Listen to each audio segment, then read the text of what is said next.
अस्सलाम वालेकुम। Programme news night के साथ मैं हूं सदफ यासिर। आज हम बात करेंगे ब्रेस्ट कैंसर के हवाले से। ये वो कैंसर है जिससे मुतालिक हर साल कई कंपेन्स की जाती हैं। डॉक्टर्स हमें बताते हैं, टीवी चैनल्स पर बार बार एड्स दिए जाते हैं ताकि इस मूजी मरज़ से बचा जा सके। ये कैंसर अमूमन ख़वातीन में पाया जाता है और ज़रूरत इस बात की है कि ख़वातीन को कायल किया जाए कि वो अपने टेस्ट करवाएं या कम अज़ कम ख़ुद अपना चेकअप करें। बीमारी से बचने में बिल्कुल भी शर्म महसूस नहीं करनी चाहिए। आपकी और मेरी ज़रा सी एहतियात हमें इस बीमारी से बचा सकती है। करते हैं प्रोग्राम का बाकायदा आगाज़। अभी मैं एक कॉलेज में मौजूद हूँ। यहाँ पर कॉलेज की बच्चियाँ मेरे साथ मौजूद हैं। उनसे बात करेंगे कि वो ब्रेस्ट कैंसर के हवाले से कितनी अवेयर हैं। आप मुझे पहले ये बताएं, आपको पता है ब्रेस्ट कैंसर क्या होता है? जी, पता है। प्रॉपर अवेयर हैं आप इससे मुताल्लिक? जी। इसके सिम्टम्स क्या होते हैं ये भी पता है? जी। जी, मुझे बताएं आप क्या सिम्टम्स हैं? जी, इसके सिम्पटम्स ये होते हैं कि सबसे पहले ये ना वुमेन्स के अंदर ज़्यादातर 80 to 5% वो मेंस में कम होता है। और इसके सिम्पटम्स ये है कि अंडर आर्म्स इसके स्वेलिंग हो जाती है, काफ़ी पेन होता है इसमें। और चलें, ये तो सिम्टम्स आपने बता दिए, लेकिन ये भी आप बच्चियों को करना चाहिए कि अगर आपको कुछ ऐसा महसूस भी हो तो फ़ौरन डॉक्टर पे भी जाना चाहिए। जी, फ़ौरन डॉक्टर से रब्ता करना चाहिए ताकि हम उसको जल्दी से कवर अप कर लें, क्योंकि इस सिम्टम्स के अंदर ना हमारी डेथ्स भी हो जाती हैं काफ़ी ज़्यादा। इस वजह से हमें डॉक्टर से इस हेल्दी डाइट करनी चाहिए। ठीक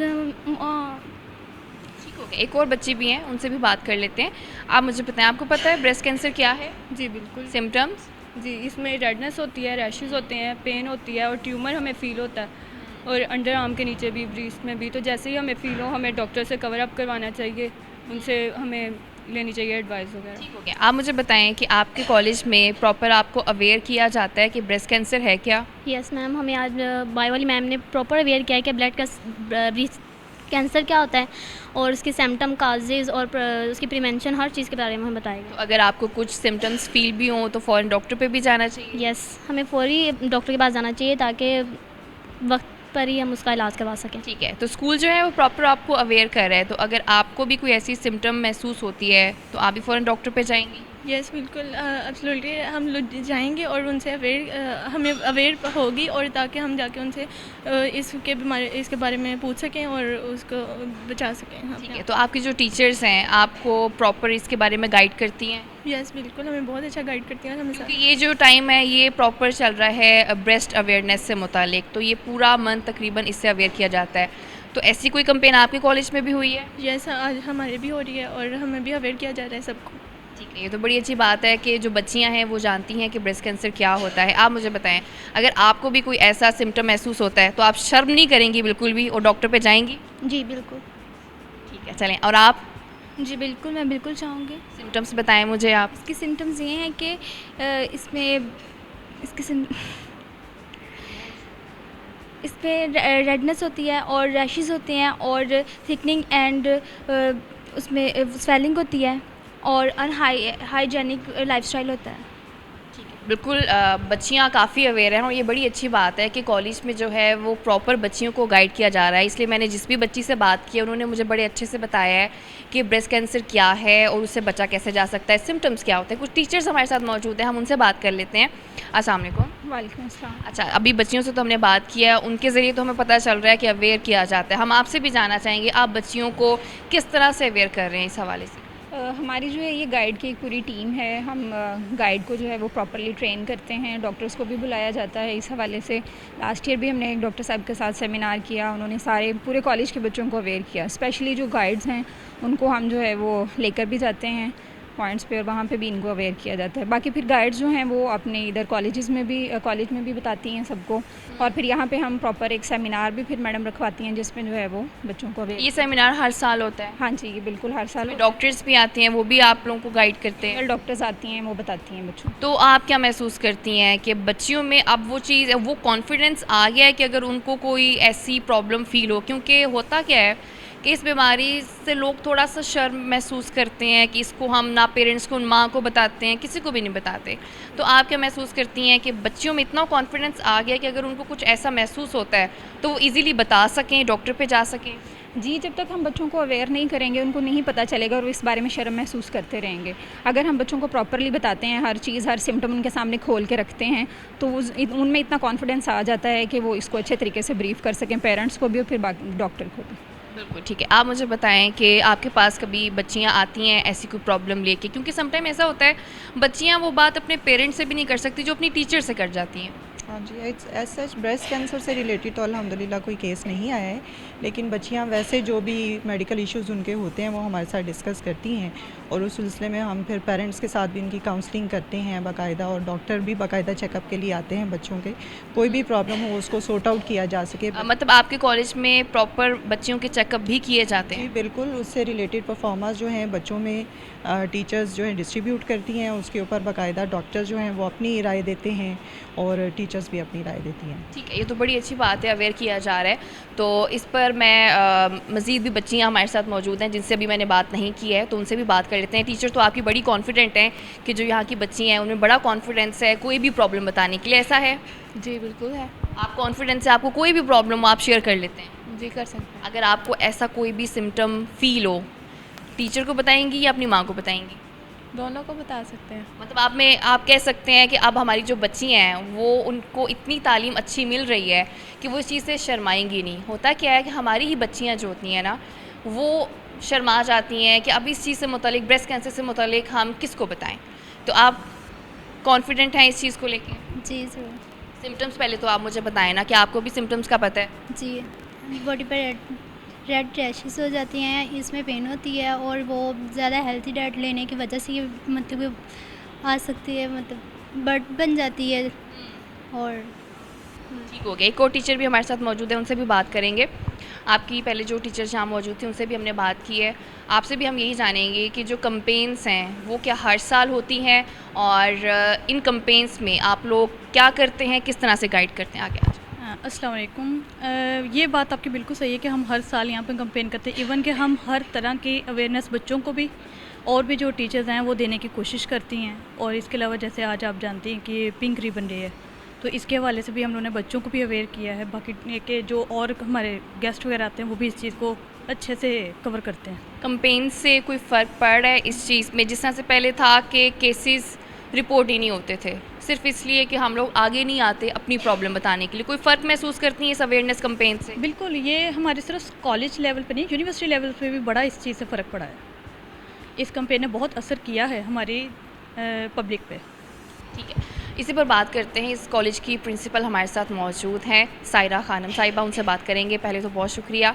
और ये कि बच्चियाँ और टीचर्स ने हमें बताया कि कंपेन्स हो रही हैं, आपसे ये जानना चाहेंगे ये कंपेन्स किस हद तक ज़रूरी है कि हर कॉलेज में की जाए, हर यूनिवर्सिटी में, हर स्कूल में बच्चियों को आगाह किया जाए? बिस्मिल्लाहिर्रहमानिर्रहीम। मेरा ख़्याल है कि अवेयरनेस ख़वातीन में इस बात की बहुत ज़्यादा करनी चाहिए ताकि जो झिझक और जो उनमें ख़ुद एतमादी की कमी है वो ख़त्म हो सके। और हमने government college for women Ayub research में इस बात का एहतमाम किया कि यहाँ पे हम डॉक्टर्स को बुलाएं, हम मुख्तलिफ़ लेक्चर्स दिलवाएं पिंक रिबन डे के हवाले से और बताएं कि what is pink ribbon day. Pink ribbon day आखिर है क्या? ये ब्रेस्ट कैंसर है जो अमूमन ख़वातीन में पाया जाता है और ख़वातीन जो हैं वो शर्म और झिझक महसूस करती हैं आगे बयान करते हुए। तो हमने अपने बच्चों में अवेयरनेस, न सिर्फ अवेयरनेस दी है बल्कि उनको ख़ुद एतमादी भी दी है ताकि वो अगर घर में बात नहीं कर सकते तो वो हमसे आके शेयर करें। यही बीमारी के हवाले से भी नहीं बल्कि हर मामले में, हर मसले में उनको हमने इतना कॉन्फिडेंट कर दिया है कि जो बात वो घर नहीं बता सकते वो हमें बताते हैं। और मुझे खुशी है कि आप सब मिलकर इस कैंपेन में बढ़ चढ़ कर हिस्सा ले रहे हैं और हमारी आइंदा नस्ल को बता रहे हैं, अवेयरनेस दे रहे हैं उन्हें कि उन्होंने आखिर करना क्या है।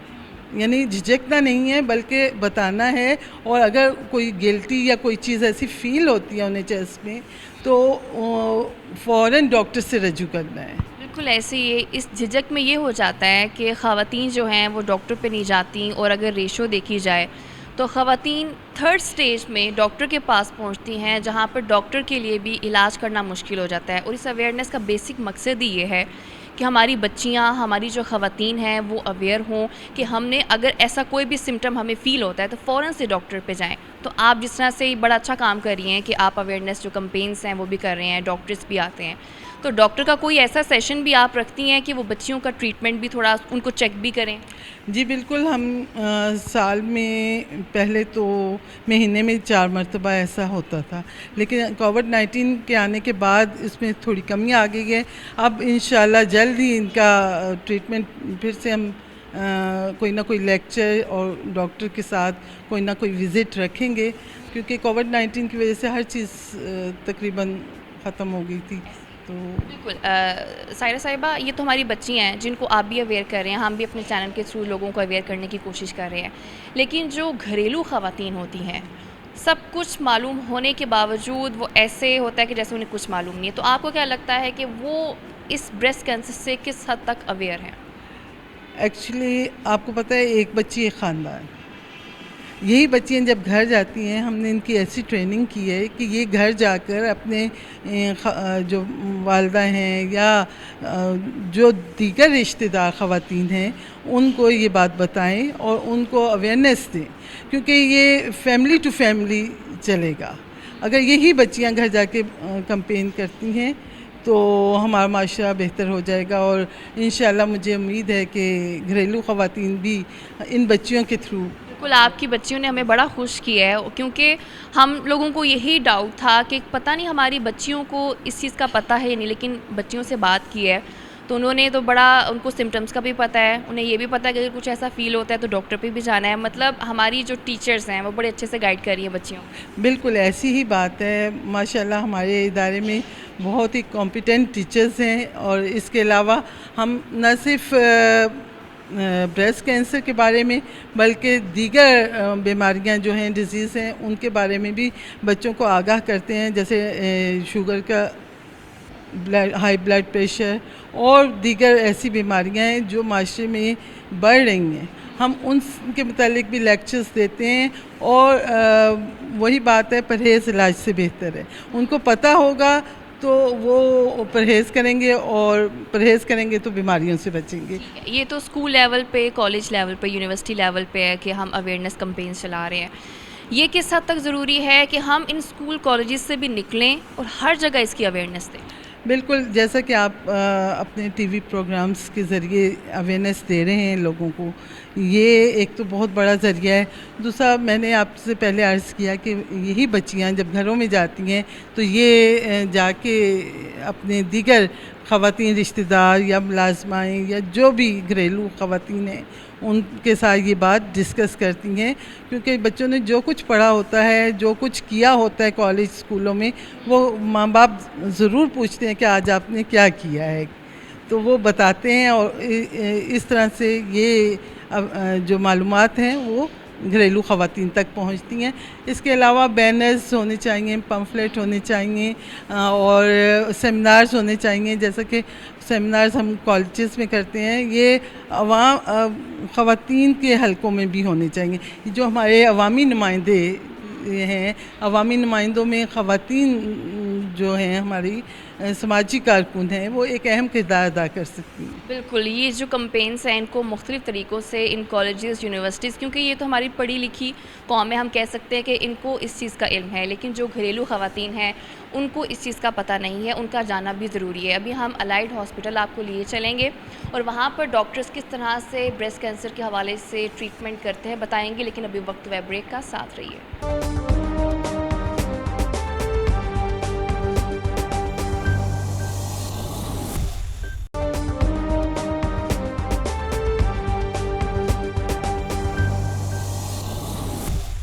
अभी मैं अलाइड हॉस्पिटल में मौजूद हूँ और आज हम इस हॉस्पिटल को विज़िट करेंगे जहाँ पर ब्रेस्ट कैंसर की अवेयरनेस तो इंतहाई ज़रूरी है, लेकिन उसके साथ साथ हॉस्पिटल्स जो हैं उनमें ब्रेस्ट कैंसर के हवाले से सहूलियात क्या होती हैं, यहाँ पर जो स्टाफ होता है उनसे भी बात करेंगे। कुछ पेशेंट्स होंगे उनसे भी हम बात करने की कोशिश करेंगे कि उन्हें पता कैसे चला इस बीमारी का और वो किस स्टेज पर यहाँ पर पहुँचे।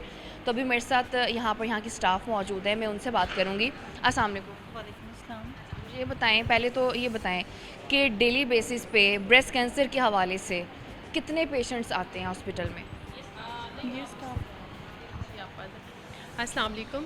हाँ जी, ब्रेस्ट क्लिनिक पे मोस्टली जो है ना 50 से अबव मोस्टली 90 तक आ जाते हैं पेशेंट डेली, जिसमें मोस्टली पेशेंट जो होते हैं वो 3 या 4th स्टेज पे हमारे पास आते हैं, क्योंकि लोगों को अवेयरनेस ही नहीं होती। जब हमारे पास आते हैं तो वो लेट उनकी, फिर हम अपने मुताबिक उनको सारी उनकी इधर प्रोटोकॉल दी जाती है, जैसे उनके टेस्ट वगैरह होते हैं, मेमोग्राफी, अल्ट्रासाउंड, फिर उसके बाद डायग्नोस होती है। लेकिन क्योंकि वो लेट आते हैं इसलिए उनकी स्टेज जो है वो 3-4th पे होती है, फिर उसी मुताबिक उनको ट्रीट किया जाता है। ठीक है, और फैसिलिटीज़ क्या क्या यहाँ पर हॉस्पिटल में? इसमें सारी ये कि जब पेशेंट आएगा तो इनकी इसी डिपार्टमेंट पे इनकी ओपीडी स्लिप बनती है, फिर साथ ही ओपीडी है जहाँ पे इनका चेकअप हो जाता है, फिर अल्ट्रासाउंड रूम में चले जाते हैं पेशेंट, वहाँ पे इनकी अल्ट्रासाउंड होती है, फिर मेमोग्राफी एडवाइस है वो भी अंदर से हो जाती है, ट्रीट मेडिसिन भी इधर ही प्रोवाइड की जाती है पेशेंट को। यानी कि ईच एंड एवरीथिंग काम उनका ना इसी डिपार्टमेंट के अंदर हो जाता है, क्योंकि पेशेंट ने ज़ाहिर बात है चेकअप के लिए अपना वो गाउन वगैरह चेंज किया होता है, उनको बाहर जाने की ज़रूरत नहीं होती, उनको सारा ट्रीटमेंट इधर ही जो भी मिलता है वो मिल जाता है। अगर एक पेशेंट आपके पास आया है उसके ऑब्वियसली उसको तब नहीं पता कि उसको ब्रेस्ट कैंसर है या नहीं है, उसके साथ प्रॉब्लम क्या है, तो उसके लिए उसने टेस्ट करवाने हैं। तो ऐसा भी होता है कि काफ़ी 3 से 4 महीने भी लग जाते हैं कि ये टेस्ट करवाएं, वो टेस्ट करवाएं, यहाँ से करवाएं, वहाँ से करवाएं, तो तशख़ीस होने में भी वक्त लगता है। नहीं 3-4 महीने तो नहीं लगते, क्योंकि पेशेंट मोस्टली जब हमारे पास आता है उनसे हिस्ट्री ली जाती है और उसके बाद उसका चेकअप किया जाता है। अगर उसमें पेशेंट की कोई हिस्ट्री है, जैसे लंप है, कोई चीज़ है, उसके लिए वो उसको कंफर्म करने के लिए अल्ट्रासाउंड की जाती है। जब अल्ट्रासाउंड करते हैं तो उसी से डॉक्टर फिर जो है वो अगर लंप की वो साइज़ वगैरह देखते हैं, फिर उसी में अगर उसका बायोप्सी ली जाती है। बायोप्सी की रिपोर्ट जो है वो मोस्टली 8 से 10 डेज़ में हमें मिल जाती है, उसके बाद उसकी ट्रीटमेंट शुरू कर देंगे। आप मुझे ये बताएं कि डेली बेसिस पे यंग केसेस कितने आते हैं ख़वातीन? ज़्यादा एजड होती हैं या यंग लड़कियां होती हैं? यंग लड़कियां भी होती हैं मैम ज़्यादातर। क्योंकि यंग में तो है ही, लेकिन जो वैसे पेशेंट जिसकी एज 50 प्लस या 40 प्लस में आते हैं ना, उनको मेमोग्राफी जो है ना वो वैसे ही एडवाइस की जाती है, ताकि अगर वो सिर्फ सिंपली पेन की कंप्लेन भी करते हैं ना तो उनके कंफर्म करने के लिए अल्ट्रासाउंड और मेमोग्राफी इसलिए कर ली जाती है कि ताकि पेशेंट जो है ना वो अगर उसको कोई और इशू भी है तो वो साथ ही उसकी तशख़ीस हो जाए और ट्रीटमेंट। यहाँ पर ये एक ही डिपार्टमेंट है ब्रेस्ट कैंसर का? जी यहाँ एक ही डिपार्टमेंट है, सारी फैसिलिटीज़ मौजूद है, फैसिलिटीज़ इसी डिपार्टमेंट में दी गई हैं। टेस्ट भी इसी डिपार्टमेंट के अंदर हो जाते हैं, इसके लिए कहीं बाहर जाना पड़ता है? जो ब्रेस्ट से रिलेटेड है वो इसी से हो जाती है। बायोप्सी जैसे मैंने बताया ना कि वो भी करके फिर उनको सैंपल पेशेंट को वो हम दे देते हैं, वो फिर आगे कॉलेज वाली लैब में PMC में जो लैब है वहाँ पे जाके वो सबमिट करवा देते हैं, फिर उसकी रिपोर्ट आती है तो फिर पेशेंट यहाँ पे आ जाते हैं। जो ख़वातीन आती हैं आप उनको शाये किस हद तक महसूस करते हैं? क्योंकि आमतौर पर ऐसा होता है कि इस बीमारी को बड़ा समझा जाता है कि बात ही नहीं करनी, इसके बारे में सुनना भी नहीं है, लेकिन चूँकि अगर हम शर्मो-शर्मी में मारे जाएंगे लेकिन हम बीमारी को डिस्कस नहीं करते, कि ऐसी ख़वातीन भी आती हैं जो डिस्कस करने में थोड़ा सा शाय फील करती हैं? जी बिल्कुल, वो इसीलिए तो डिले आती हैं क्योंकि वो अपनी फैमिली में बताती नहीं हैं। अगर बताते हैं तो वो शर्म फील करते हैं, वो पेशेंट को हॉस्पिटल तक लेके ही नहीं आते। लेकिन जब आती हैं ख़वातीन तो हम स्पेशली कहते हैं कि आपने जो है वो हर अपने जब मंथली पीरियड्स आते हैं उसके बाद आपने मुआयना करना है अपनी छाती का। अगर आपको कोई भी चेंजेस फ़ील होती हैं या कोई गिल्टी फील होती है तो आप फ़ौरन आएँ और आके मुआयना करवाएँ। इधर डॉक्टर रियली मौजूद होते हैं ड्यूटी पर। मतलब आप प्रॉपर उनको अवेयरनेस देते हैं जो यहाँ पर लड़कियाँ आती हैं? जी हम तो अपनी तरफ से पूरी अवेयरनेस दे के भेजते हैं। यहाँ पर कोशिश तो यही की जाती है कि जो लोग हैं उनको प्रॉपर जो है वो अवेयर किया जाए कि किस तरह से ब्रेस्ट कैंसर से बचा जा सकता है। अमूमन होता ऐसे है कि हम शर्म में हम लोग मारे जाते हैं कि हम इलाज नहीं करवाएंगे। यहाँ पर कुछ ख़वातीन हैं, मैं उनसे बात करने की कोशिश करूँगी। आप यहाँ पर ये ब्रेस्ट कैंसर के हवाले से चेकअप कराने आई हैं? नहीं, मैं अपनी बेटी ने चेक कराने ਲਈ आई। अच्छा, उनको ब्रेस्ट कैंसर है, तशख़ीस हो गई है या अभी कोई टेस्ट हो रहे हैं? रिपोर्टां लैके आए हूँ, डॉक्टर ने चेक कराउणियां। अच्छा, उनको कुछ ऐसा महसूस हुआ था कि ब्रेस्ट कैंसर हो सकता है? हाँ नहीं, उन्होंने ये नहीं दसिया, उन्होंने कहा सिर्फ ना ये आ जगह तो चर्बी इकट्ठी हुई है, इदा का कोई मसला नहीं, दवाई देवांगे ठीक हो जाएगी। अच्छा, उन्होंने कहा ऐसा कुछ भी नहीं है अभी? रिपोर्टां लैके आए हैं, रिपोर्टां कराइयां वा, अल्ट्रासाउंड भी इत्थों ही कराया। हाँ जी, ये तो अच्छी बात है कि अगर ऐसा नहीं, लेकिन ऑब्वियसली एहतियात ज़रूरी होती है। अगर टाइम से आपने चेकअप करवा दी है तो अच्छी बात है। मैं आप अस्सलाम वालेकुम। आप यहाँ पे मेरे ख्याल में इलाज करवाने आई हैं? जी बिल्कुल। आपको ब्रेस्ट कैंसर है? नहीं, कैंसर तो नहीं कहा जा सकता। मेरे 3 माह से पेन हो रही थी तो सोजिश वगैरह भी थी, तो कल मेरे गिल्टी निकली है तो मैं आज यहाँ पे फ़र्स्ट टाइम आई हूँ चेक। अच्छा, फ़र्स्ट टाइम आई हैं, तो कोई टेस्ट वगैरह करवाया आपने? नहीं, अभी मैंने डॉक्टर साहबा के पास जाना है चेकअप के लिए, तो अभी मैं अभी आई हूँ। तो ये जो गिल्टी है आपको कितने टाइम से फील हो रही थी? नहीं, पहले नहीं थी, सिर्फ 3 माह से दर्द ही था। गिल्ट 3 माह से आपको दर्द हो रहा है और आप आ जाइए चेकअप। हाँ जी। लेकिन इतना डिले क्यों? देखें, यही तो हम लोग अवेयर करने की कोशिश करते हैं कि इस चीज़ में डिले ना लाएं, क्योंकि ये कैंसर है, ये कोई आम बीमारी नहीं है कि जिससे हम लोग बच सकते हैं। 3 महीने का डिले आपने मतलब किस तरह से, इतना डिले क्यों? वो ऐसे था ना कि मुझे ज़्यादा प्रॉब्लम नहीं थी, तो मैंने दम वगैरह भी करवाए हैं, जो डॉक्टर होते हैं उनसे मैंने मेडिसिन वगैरह ली हैं। तो कल मेरे दर्द एकदम ही ज़्यादा हुआ है, तो फिर मैं यहाँ पे आई हूँ। मेरे कल ही गिल्टी मुझे मालूम दी है कि कल हुई है। तो सिर्फ आपको गिल्टी का प्रॉब्लम हुआ है, इसके अलावा कुछ भी नहीं है? नहीं नहीं, कुछ भी नहीं है। हाँ जी, मैं सिविल में भी गई थी, वहाँ पे मेरा मुआयना किया गया, गिल्टी वगैरह नहीं थी हफ्ता पहले। तो उन्होंने मुझे मेडिसिन दी थी, वो मैंने खाई है, मुझे उससे कोई फ़र्क नहीं महसूस हुआ ना। तो फिर मुझे किसी ने कहा कि लाइट में चले जाओ, तो फिर मैं आज यहाँ पे आई हूँ। गिल्टी मेरे कल ही हुई है, दर्द मुझे 3 माह से था और सोजिश भी मुझे 3 माह से थी मुसलसल। हाँ जी। अभी ये डॉक्टर ने आपको टाइम दिया हुआ है, अभी तक आप गई नहीं है, कोई यहाँ पे कोई टेस्ट वगैरह भी करवाया हो या अभी सिर्फ डॉक्टर पे जाना ही है? नहीं नहीं, अभी मैं फ़र्स्ट टाइम अभी आई हूँ, तो अभी मैंने डॉक्टर के पास जाना है। देखो वो मुझे क्या कहती है, मुझे नहीं पता इस बारे में। चलें ठीक है। मेरे एक और पेशेंट भी मेरे ख्याल में वो यहाँ पर चेकअप के लिए आई हैं। सामने को वालेकुम अस्सलाम। यहाँ पर आप चेकअप के लिए आई हैं? जी, करवा चुकी हैं या अभी करवाना है? पहले एक दफ़ा करवाया है, जी। पहले करवाया है, जुमे के दिन थे, अब दोबारा आई हूँ। जो दोबारा आई हैं, तो क्या टेस्ट में क्या आया? ब्रेस्ट कैंसर है? मैंने क्या ठीक है बिल्कुल। अच्छा, बिल्कुल ठीक है। तो आपको कोई सिम्टम्स क्या महसूस हुए? वो एक गिल्टी वगैरह महसूस हुई थी, उसकी वजह से अब जब अक्टूबर का महीना शुरू हुआ ना, तब से दर्द होना शुरू हो गई थी। इस महीने ज़्यादा ये बीमारी फैलती है ना, तो तब ये यहाँ चेकअप करवाने के लिए। तो कितने वक्त से आपको ये दर्द हो रहा था? तकरीबन मुझे ना हमल ठहरे हुए को 5 मंथ हो गए। 5 मंथ से आप एक तकलीफ़ में हैं? दर्द नहीं होती थी। अच्छा, दर्द नहीं, सिर्फ गिल्टी थी? दर्द अभी शुरू हुई है।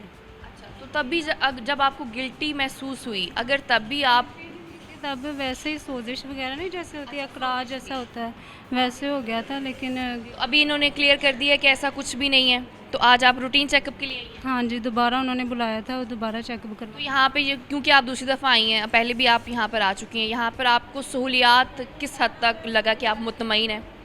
हर चीज़ की सहूलत। अच्छा, हर चीज़ अवेलेबल है? हर चीज़ की सहूलत है यहाँ। किसी भी हॉस्पिटल चले जाए ना तो टेंशन होती है कि मैं कहाँ से पर्ची लेनी है। यहाँ हर चीज़ की सहूलत मिलती है। यहाँ की जो वो सब कुछ बताती हैं, यहाँ से मेडिसिन। डॉक्टर्स अच्छे हैं? हाँ जी, सब कोऑपरेटिव हैं? हाँ जी। तो जो आपको टेस्ट लिख के देते हैं, उसके लिए आप यहीं से टेस्ट करवाती हैं, कहीं बाहर जाना पड़ता है? नहीं, यहीं से ही सारा कुछ, सारे टेस्ट यहीं से हो जाते हैं? हाँ जी। आज भी कोई टेस्ट वगैरह उन्होंने लिख के दिए हैं या आज आप रेगुलर चेकअप के लिए आई हैं? वैसे ही चेकअप के लिए आई हैं। उन्होंने दोबारा बुलाया था ना, फिर अब टेस्ट तो वहाँ जाके ही पता चला। ये आपके साथ है ये? अच्छा, आप भी यहाँ पे चेकअप के लिए आई हैं? हाँ जी। जी, थोड़ा सा लाउड बोलिएगा। अच्छा, चेकअप के लिए आई, तो आप पहली दफ़ा आई हैं, इससे पहले भी आ चुकी हैं? पहली दफ़ा आई हैं। तो क्या सिम्टम्स आपको महसूस हुए? 3-4 दिन से चेस्ट में ना छोटी सी गिल्टी महसूस हो रही है, जो ना लेटने की वजह से भी महसूस हो रही है। चुपक जैसे होती है ना, वैसे महसूस हो रही है। सिर्फ चेक करवा के चेक कढ़ाना अपना। क्या दर्द है? नहीं, दर्द नहीं, सा खाली गिल्टी है? गिल्टी तकलीफ कर दी, जिदा गले ਦੇ ਵਿੱਚ नहीं ਹੁੰਦੀਆਂ टॉन्सिल्स वगैरह इस तरह। अच्छा, चलें, ये तो अच्छी बात है कि अगर कितने टाइम से ये गिल्टी है? 3-4 दिन से अभी हुई है, मैंने चेक कढ़ाना है सिर्फ। चलिए, ये तो बहुत अच्छी बात है कि अगर आपको 3-4 दिन से अगर हुआ है, तो अभी आपका टाइम है डॉक्टर पे? हाँ जी। अभी तक आप डॉक्टर पे गई नहीं है? ये नहीं, ये पहली बार जाना है अभी। पहली बार जाना है। चले, इन्होंने भी पहली दफ़ा जाना है, ये बड़ी अच्छी बात है कि इनको जो है अभी गिल्टी 2 से 3 दिन में महसूस हुई और उसके बाद इन्होंने जो है वो अपना चेकअप करवाने के लिए यहाँ पर आ गई हैं। तो मैं आपसे बात करूँगी, आप भी यहाँ पे चेकअप के लिए आई हैं? हाँ जी। तो हो गया है या होना है, या दूसरी दफ़ा आई हैं, तीसरी दफ़ा आई हैं? काफ़ी दफ़ा आई हूँ मैम, बहुत अच्छी है। क्या आपको उन्होंने कह दिया है कि आपको कैंसर है? नहीं, मेरा ऑपरेशन बारू होया से, मुझे पता नहीं सी, मैं गांव से आई हूँ। और मैम कालिया को मैं जब मिली ना, बहुत अच्छी तरह चेकअप किया और बहुत समझदार थे। तो क्या चेकअप मतलब कहा है उन्होंने कि आपके टेस्ट में, रिपोर्ट में आया है कि आपको ये बीमारी है? नहीं, कहती नहीं है। अच्छा, नहीं है वो आपका, लेकिन फिर भी इलाज कर रही हैं? नहीं है तो फिर मतलब क्या बीमारी क्या है, या अभी अर्ली है? है ना, वो वाली कच्चे टांके हैं, उसकी दवाई देती है। ऑपरेशन जो आपका ब्रेस्ट कैंसर का ऑपरेशन हुआ है? अच्छा, आपका ऑपरेशन हुआ है यहाँ पर? छाती का हुआ है। छाती का, तो कितना टाइम हो गया? कोई महीना 1.5 ही हुआ। ऑपरेशन हुए या आपको पता लगे? महीना डेढ़ ऑपरेशन हुए, महीना डेढ़ हुआ तो पता तो हफ्ते में लगा था, और हफ्ते के बाद हमने ऑपरेशन कराया। जो मदीना हॉस्पिटल है ना, वहाँ हम गए थे, उसने रिपोर्ट हमारी की, उसने कहा ये गिल्टी है, आप निकाल दो, ऑपरेशन हुएगा इसका। फिर दूसरे तीसरे दिन हम गए तो उन्होंने हमारी बात ही ना सुनी, दवाइयाँ वगैरह देख चले, मुझे बहुत दर्द थी। तो फिर हम वहाँ गए गांव में, आम सासी डॉक्टर, हमने उसको दिखाया, वो रिपोर्टां भी दिखाई। उसने कहा ठीक है, मैं टांक लगा के निकाल देता हूँ। फिर मैं इस मैम को आई, मुझे पता ही पीछे लगा था, ये मुझे लड़ने लगी भी तुम यहाँ आना था, उधर क्यों गई सी। अब इसने टेस्ट वगैरह बताया, मंगल की छुट्टी थी, मंगल को इसलिए नहीं, आप जुम्मे को आप आए हम। तो ये जो आपके कैंसर की जो एक स्टेज होती है ना, पहली, दूसरी, तीसरी, चौथी, ये कौन सी स्टेज थी? मुझे नहीं पता मैम। अच्छा चलिए, आपको नहीं पता। तो आप यहाँ पे जो इलाज आपने करवाया है, बिल्कुल ठीक इलाज हुआ है, किसी किस्म का कोई मसला नहीं है, हॉस्पिटल में सारी सहूलियात हैं? हाँ जी।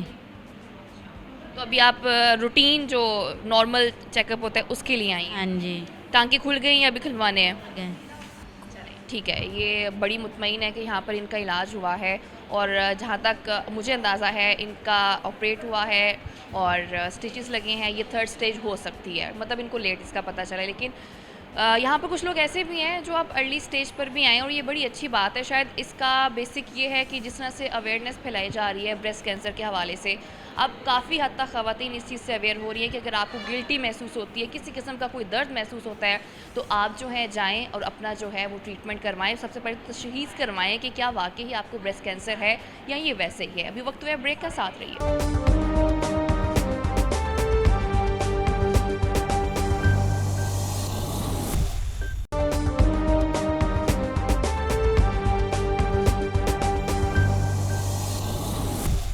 Welcome back. अभी मैं अलाइड हॉस्पिटल की डॉक्टर आलिया के साथ मौजूद हूँ। उनसे ये जानना इंतहाई ज़रूरी है कि आखिर ब्रेस्ट कैंसर है क्या और ये फैलता कैसे है। अस्सलाम वालेकुम। वालेकुम अस्सलाम। आपका बहुत शुक्रिया, आपने बड़े इम्पॉर्टेंट मौजू पे आपने इधर तशरीफ़ लाए हैं लोगों को आगाही फैलाने के लिए।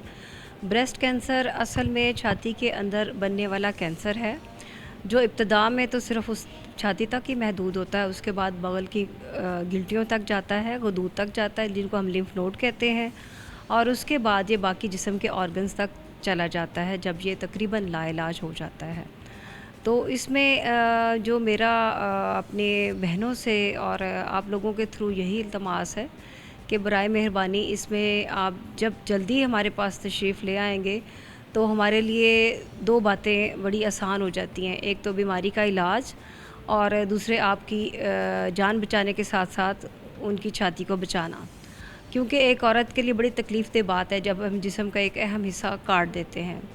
और मेरे लिए जो तकलीफ़देह बात है वो ये है कि जब ऐसा जिस्म का ऑर्गन जिसके लिए कोई ख़ास हमें तरद्दुद नहीं करना पड़ता, उसमें अगर कोई तब्दीली रुनमा होती है तो वो फ़ौरन पकड़ी जानी चाहिए, और इसको इब्तदा में ही हमें कैच कर लेना चाहिए। और इसीलिए हम फोकस कर रहे हैं कि ना सिर्फ ख़वातीन को बल्कि उनके घर के जो मर्द हज़रात हैं, हमारे जो उलमा हज़रात हैं, हम उनकी मदद लेके भी कि हम पैगाम पहुंचाएं कि आप इब्तदा में हमारे पास तशरीफ़ लाएं ताकि इसका हम इब्तदा में ही इलाज कर सकें। और हम फोकस करते हैं कि आप जो कुछ इसकी ऐसी अलामात हैं जिसके बारे में आपको आगाह रहना है, और वो उसी सूरत में आगाही हो सकती है जब हर ख़ातून अपनी ब्रेस्ट का, अपनी छाती का हर महीने ख़ुद से मुआयना करे।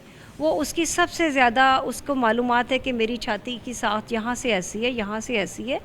जब वो रेगुलर उसको देखती रहेगी तो किसी भी तब्दीली की सूरत में वो फ़ौरन कॉन्शियस होगी, ख़बरदार हो जाएगी, और उस वक्त उसको चाहिए कि ऐसे में हमारे पास आए, बजाय इसके कि आप मोहल्ले की ख़वातीन से पूछें कि आपने क्या इलाज कराया, बजाय इसके कि आप जाके उन लोगों से पूछें जिनका इससे ताल्लुक़ नहीं है इलाज से। हम नहीं मना करते लोगों को दम दरूद कराने से, हमारे पास लेट होने की बेसिक वजह लोग कहते हैं कि हम दम करवाने लग गए। हम चाहते हैं कि उन लोगों को भी ऑन बोर्ड लेके कहना चाहते हैं कि आप सिर्फ ये कह दिया करें कि आप उसके इलाज भी करवाएं और दम भी करवा लें, ताकि ये दोनों चीज़ें साथ साथ चलती रहें। हम लोगों के जो जहन में उनकी चीज़ें, हम उसको, उनके साथ हमारा कोई कन्फ्लिक्ट नहीं है हमारा। बिल्कुल, जैसे अभी आपने ये बात की है, आपकी बाहर एक पेशेंट है, मेरी उनसे भी बात हुई तो वो तकरीबन 3 से 4 महीने जो हैं वो लेट आई। क्यों? कहती मैं दम करवा रही थी कि शायद दम से ठीक हो जाएगा, लेकिन ऐसा कुछ हुआ नहीं। तो मुझे एक तो ये बताएं कि ख़वातीन किस हद तक आती हैं, कितने फ़ीसद हम कह सकते हैं कि डेली जो हैं वो रिपोर्ट होती हैं यहाँ पर? दूसरी बात, किस उम्र की जो ख़वातीन हैं उनमें ब्रेस्ट कैंसर ज़्यादा होने के चांसेस हैं? सदफ, जो ब्रेस्ट कैंसर है, अब ये एक चीज़ बड़ी फ़िक्रमंदी की है कि बाकी दुनिया में तो हम जो पीक एज है, हम कहते हैं कि 49 से 59 साल तक, पाकिस्तान में ये 10 साल, एक डेकेड हम उनसे अर्लियर हैं। इसकी वजह गर्म मरतूबा लागत, लोगों बच्चियों में बलूगत जल्दी होती है। फिर एशिया में ये वैसे ही ज़्यादा रेशो देखा जा रहा है, और उससे भी ज़्यादा कि पाकिस्तान में हर साल ख़वातीन इसका शिकार ज़्यादा हो रही हैं। एशिया में भी कहा जा रहा है कि जो स्टडीज़ के मुताबिक कि पाकिस्तान सबसे ज़्यादा मुतासर हो रहा है। और जहाँ तक ये तो एक कॉमन एज है ना कि इस ग्रुप में 39 to 49 हमारे पास एक ज़्यादा मेजॉरिटी है। लेकिन इसमें मैंने जो इन बच्चियों का इलाज किया, हमने यहाँ पे हम देखते हैं कि 23 साल की, 28 साल की बच्चियाँ, और जितनी यंगर एज होती है उतना ही जो ये ट्यूमर है, कैंसर है, एग्रेसिव होता है, क्योंकि उनमें हार्मोन की सपोर्ट ज़्यादा होती है। और वही एज है जिसमें ये निगलेक्ट हो जाता है। जैसे चाइल्ड बेयरिंग एज है तो उसमें वो सोच लिया जाता है कि शायद ये प्रेगनेंसी के दौरान ये नॉर्मल चीज़ है। इसी तरह वो समझ लिया जाता है कि दूध पिलाने के दौरान ये तब्दीली आ सकती है, तो उसमें हमारे पास डिले भी हमारे पास आता है। और आप बात करी ना 3-4 महीने की, ये मेरे पास खातून बैठी हुई हैं, तो ये इन्होंने 5-6 साल लेट किया है। वो इसलिए कि उन्होंने अपने इर्द गिर्द मोहल्ले वालों से पूछा, उन्होंने कहा अगर दर्द नहीं है तो डॉक्टर के पास जाने की क्या ज़रूरत है। तो ये एक पहलू है जिस पे हमने फोकस करना है कि दर्द हो या ना हो, आपने अपने डॉक्टर से मिलना है, और वो इसको लेके ना बैठें, और मत इस सोच के साथ आएँ कि हम जाएंगे तो शायद कैंसर निकल आएगा। अगर कैंसर नहीं है तो हम आपको रीश्योर करा के, आपको तसल्ली करा के घर भेज देंगे, और अगर खुदा ना खास्ता कोई ऐसी चीज़ है तो इसका इब्तिदा में इलाज हो जाएगा। एक तो ये कि इसकी स्टेजेस कितनी हैं, और आपके पास जो केसेस आते हैं वो किस स्टेज में आते हैं, और हर स्टेज पर क्या इनका इलाज भी मुख्तलिफ होता है? जी, हमारी इसकी 4 स्टेजेस हैं। जब ये सिर्फ छाती तक महदूद होता है तो हम इसको स्टेज 1 कहते हैं। जब यह वहाँ से बगल के गदूद तक चला जाता है लेकिन उसमें बहुत बड़े गदूद नहीं होते तो उसको हम स्टेज 2 कहते हैं। और इसके बाद जब इसका अपना साइज़ भी बढ़ जाता है और बगल के गदूद का भी सारे वो इकट्ठे होकर एक गुच्छा बना देते हैं, ये स्टेज 3 है। और इसकी चौथी स्टेज है जब ये जिस्म के दूसरे ऑर्गन्स तक, जैसे फेफड़ों तक, जिगर तक और हड्डियों तक पहुंच जाता है, तो उसमें हमारे पास इसका क्योर जो है वो नहीं होता। जबकि अगर पेशेंट हमारे पास स्टेज 0, जो कि हम सिर्फ मैमोग्राफी से और सेल्फ एग्जामिनेशन में रेगुलर होने से ही डिटेक्ट कर सकते हैं, उसमें आलमोस्ट 99% है क्योर। स्टेज 1 में हमारे पास जो पेशेंट आते हैं उनमें भी 93% तक क्योर है। इसी तरह स्टेज 3 वाला पेशेंट भी 73-72% क्योर हो जाता है। और ये हम बात कर रहे हैं जब उनका 5 ईयर सर्वाइवल हम देखते हैं कि 5 साल तक सर्वाइव करने का। इसी तरह लेकिन जो स्टेज 4 है उसमें हम जितनी मर्ज़ी कोशिश कर लें, उनका जो प्रोग्नोसिस है, उनका 5 ईयर सर्वाइवल जो है वो मैक्सिमम 22% तक है, और पेशेंट हमारे हाथों से निकल जाते हैं। तो ये वो एज होती है जब बच्चों को माँओं की बड़ी ज़रूरत होती है। आपको पता है घर जो है वो औरत से चलता है, और हर माँ का एक, मेरे पास आप ये देखें कि एक खातून है, हर खातून को जब ये बड़ा मुश्किल होता है हमें उनको डिक्लेयर करना कि आपको ब्रेस्ट कैंसर है, तो जब हम उनको तसल्ली थोड़ी दिला के बैकग्राउंड के साथ बताते हैं तो उसका पहला जुमला होता है कि मेरे तो छोटे छोटे से बच्चे हैं। उस वक्त हमारे लिए बड़ा तकलीफ़देह होता है, और फिर उस वक्त भी हमें डर होता है कि ये ना हो कि हमने यहाँ बताया है तो दरवाज़े से निकले और ये खातून चली जाए और उसके बाद दोबारा से हम उसको लूज़ कर दें, ये इलाज अपना ना करवाएं। तो हमारी ये मैक्सिमम कोशिश होती है, हम अपने जो मेरे ये मेडिकल स्टूडेंट्स हैं बच्चे, इनको भी यही हम सिखाते हैं कि आपने सबसे पहली बात ये कि पेशेंट को जब आपने न्यूज़ ब्रेक करनी है तो उनको होप के साथ, उम्मीद के साथ आप ये बताना चाहूँगी कि सबसे ज़्यादा पाया जाने वाला औरतों में कैंसर है और सबसे ज़्यादा शर्म-वाद का बाइस भी है, लेकिन अच्छी खबर ये है कि ये सबसे ज़्यादा क्योर होने वाला कैंसर है। तो सबसे बड़ा सवाल तो ये होता है कि ब्रेस्ट कैंसर होने की आखिर वजह क्या होती है? क्या हम लोगों का लाइफस्टाइल सही नहीं है या कोई और वजह? जी, कैंसर की असल में अब तक कोई एग्जैक्ट किसी चीज़ की भी एग्जैक्ट जो हम वजह समझते हैं कि वो अभी तक मेडिकल साइंस किसी चीज़ को एग्जैक्टली डिक्लेयर नहीं कर सकते। हम सिर्फ ये कह सकते हैं कि कुछ रिस्क फैक्टर हैं।